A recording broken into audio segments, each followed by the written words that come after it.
The servants had known for a while that this wedding was going to be a disaster, because they knew better than anyone just how much wine your average Galilean crowd could consume at a wedding feast.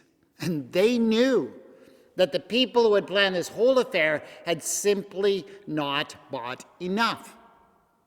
They wanted the wedding to be a success just as much as anybody else, so they'd gone to the chief steward and explained to him what the problem was.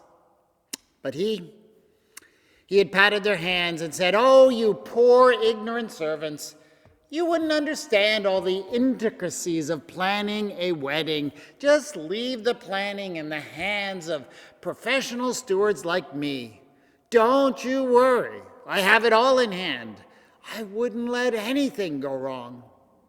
If you just work hard and do as you're told, and don't bother me with details like where the wine's coming from, everything will be fine."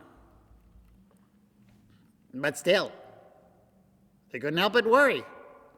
They knew who would get blamed and yelled at and maybe struck when the wine did inevitably run out. So a couple of them, in desperation, went to the bridegroom to raise the issue with him. But he just told them that if they had any issues, they should raise them with the chief steward, and not trouble him with little things like this. When the bridegroom and the steward met up later to discuss it all, you can bet that they griped and they complained about how hard it is to get good and competent help. These unskilled laborers, they think they know everything when they should just be deferring to smart people like us. Why, they're lucky that we give them work to do and actually feed them. When the party started, servants worked hard, very hard, to make it a success in all the ways that were in their power. They made sure that the guests were contented as they could be without constantly filling their wine cups. They tried to distract them with sweet figs and dates, and they directed their attention towards the entertainments that had been arranged. And yeah, they watered the wine as much as they dared. They did it not only to stretch it out as far as possible, but also in order to be sure that no one was too drunk when the inevitable happened and people learned that there was no more wine. These are tricks that servants have been using for generations to survive a rather cruel situation in life. But of course, finally the moment came when one of them would have to tell the steward that there was no more wine. And they knew. They knew from long experience what would ensue. That the steward would blame the servants for stealing the wine or maybe drinking it behind his back. He would demand to know why no one had warned him about this problem. And he would be sure to ask it loudly and in front of all the guests, so everyone would know who to blame for this whole debacle.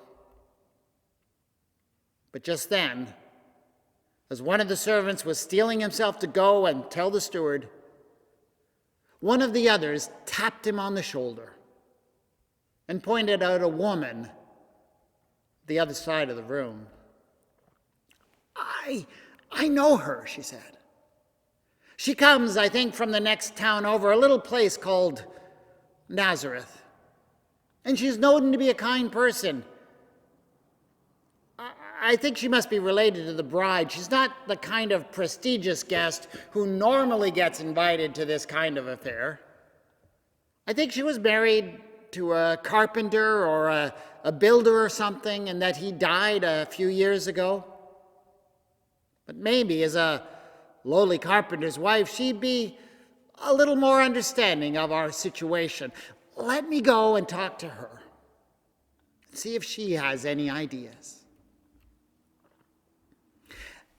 And I suspect you've all heard the next part of the story. How the servant went to the woman to explain the problem, and she called over her son. Her son was actually a little bit annoyed with his mother, perhaps displeased because she was pushing him to act before his time. But after some initial hesitation, he seemed to be all in. Thought it was a bit of a lark. He pulled the servants together in a conspiratorial huddle and explained to them what they were going to do. The servants were frankly thrilled at the way the man spoke to them. Seemed like he could understand them better than anyone else that they'd met all day. He understood how hard they'd been working to make this whole thing a success, and they felt as if the failure, if it happened, was on their shoulders, and how little support they'd been given. Most of all, he acknowledged that they knew better than anyone else what was really going on. But still, they were kind of shocked, in an amused kind of way, with the plan that he came up with. He directed them towards 6 stone jars that had been left in the servants' kitchen, and he told them to fill them up with water. They were rather puzzled at this. The jars were used by important guests who liked to show that they were observing the rites of purification. Imagine their amusement when he then told them to fill the wine bottles from the jars and take them to the steward to be tasted. And you can bet that they laughed and they laughed as they peeked around the door and watched the look on his face as the best wine that he had ever tasted hit his educated palate. And he had no clue where it had come from. But they knew.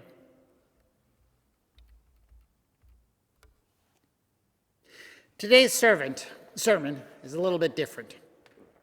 It's a result of something that happened when I put the right to order up a sermon on a topic into the auction last fall.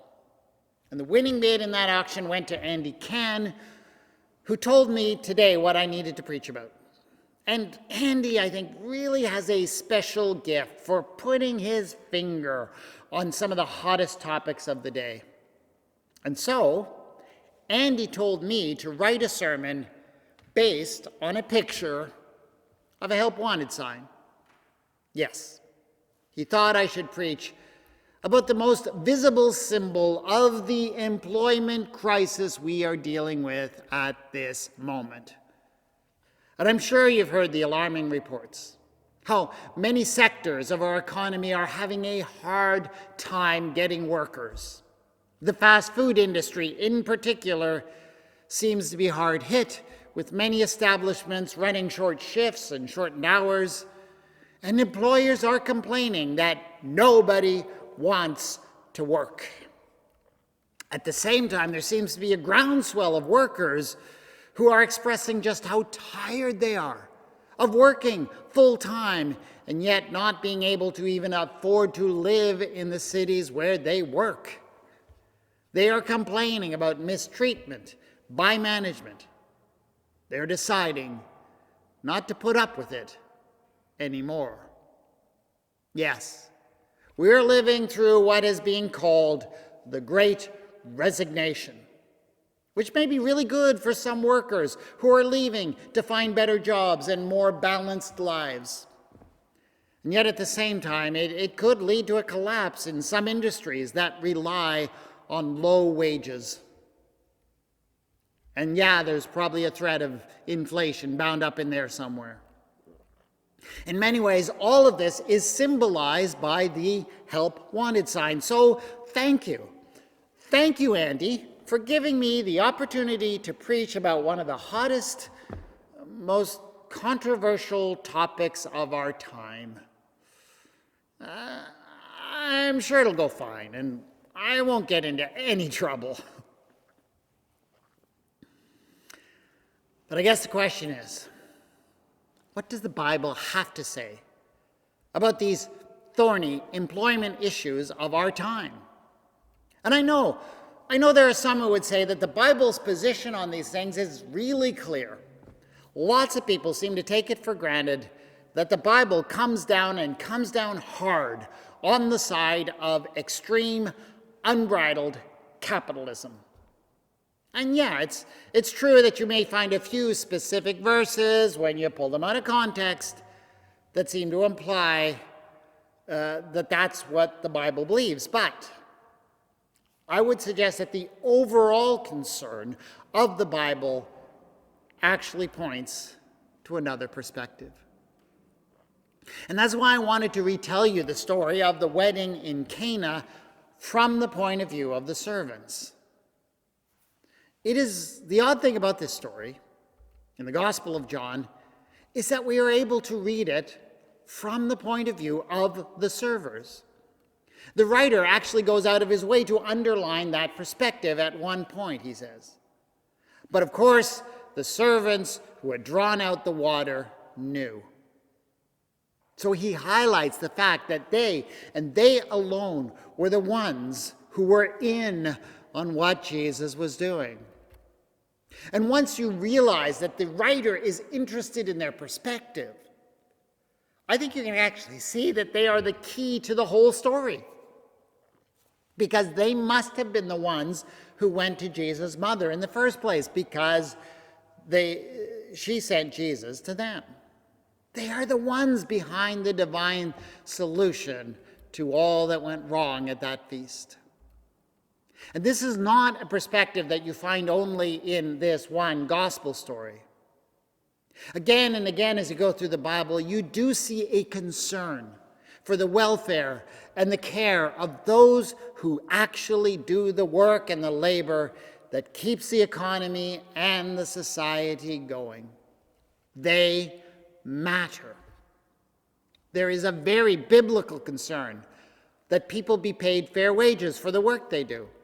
The prophet Malachi, for example, says this about God's concern: I will be swift to bear witness against those who oppress the hired workers in their wage. This is a message that is consistently presented throughout the Bible. If you mistreat your workers, if they cannot afford to live on what you pay, there will be consequences. There will be judgment.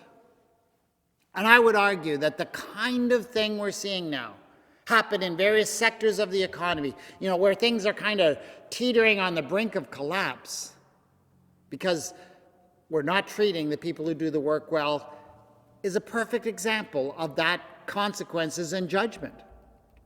This is particularly ominous, of course, when you get to the healthcare sector, to those frontline workers that we called heroes not so long ago. And we see how they are struggling to maintain staffing level because of years of poor treatment and underpayment and a lack of support for what they do, for the people who do the work. I think this is a good representation of what the Bible would call judgment for this poor treatment. And we're all dealing with the consequences now, as the healthcare system is in crisis. So yes, the Bible does care about workers and how they are treated, and we would do well to pay attention to that concern. At the same time, some might ask, well, what about the needs of the job creators? What about those whose investments also make the society and the economy go? And of course it's true that they also have a role, a key role. And I do not think that the Bible misses the value that such people bring to society. And yet, at the same time, when such people become enamored with their wealth, so enamored that they forget about the needs of the people, the Bible does not hesitate to criticize them, to judge them. I often think of a certain passage in the letter of James these days. I honestly feel as if I were to take these words and post them, direct them at people like Elon Musk or Jeff Bezos on Twitter, I would find myself the target of their abuse. Maybe even end up being banned from Twitter altogether. Because James writes this in his letter: "Come now, you rich people, Weep and wail for the miseries that are coming to you. Your riches have rotted, and your clothes are moth-eaten. Your gold and silver have rusted, and their rust will be evidence against you, and it will eat your flesh like fire. You have laid up treasure for the last days. Listen, the wages of the laborers who mowed your field, which you kept back by fraud, cry out. And the cries of the harvester have reached the ears of the Lord of hosts. You have lived on the earth in luxury and in pleasure. You have fattened your hearts on the day of slaughter. Now, I honestly do not feel that the point of that passage is to abuse the rich or to suggest they have nothing to bring to society. Of course, they have a lot to bring. But I think it is saying that when things get severely out of balance, when, for example, we find ourselves in a situation where, as a result of a major crisis such as a pandemic, the richest have managed to see their wealth grow by an enormous amount, will those working on the front lines of the crisis see themselves falling farther and farther behind? There is something there. Something that needs to be called out. That's what I see James doing. So yes, there is a crisis in employment today. Balances are shifting. And I hope and I pray that even if it is a difficult adjustment, and I think it will be, that it will lead us to a place where we can find a better balance between taking care of investors and owners and having real respect for the people who do the work. I believe that Jesus had that respect. He showed it at the wedding in Cana. And I hope and I pray that we could lead the way towards showing the same respect for the workers that we meet. Honestly, you have no idea how much good it can do just to be kind and appreciative and respectful to the workers you encounter. They deserve it. Be part of the change that needs to happen. The party turned out to be very memorable. Oh, the servants, they were run off their feet for the rest of the time, but there was such a spirit of fun and wonder that they didn't really mind. In fact, they were kind of glad to be part of it all. And there was so much wine to go around that everyone had as much as they desired, and the wine was so good and so potent that everyone was in the best of moods. But the best part, as far as the servants were concerned, was that they were the only ones who knew where the wine was coming from. Only they could go back again and again to those stone jars and continue to serve. People had a great time. And the servants had fun too. At the end of the night, the servants gathered together back in the kitchen and took stock. Now, there had been 6 stone jars. Each one of them could contain up to 120 liters, or if you prefer 30 gallons, and they had all been filled to the brim. And the people at the party, they had done their best, but even they could not possibly drain 720 liters of top quality wine.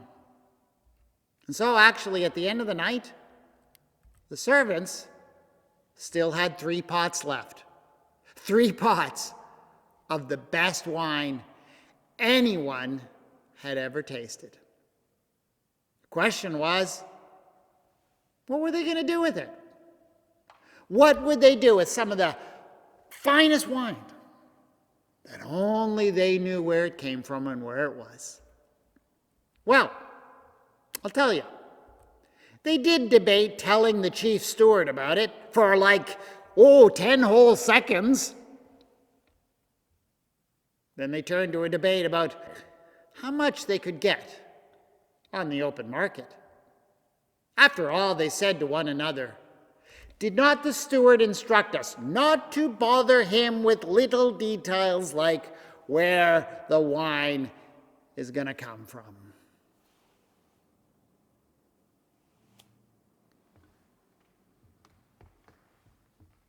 Gracious God, we are living in times of great turmoil and change. Be at work in all of this for what is good and just and right to all people. Amen.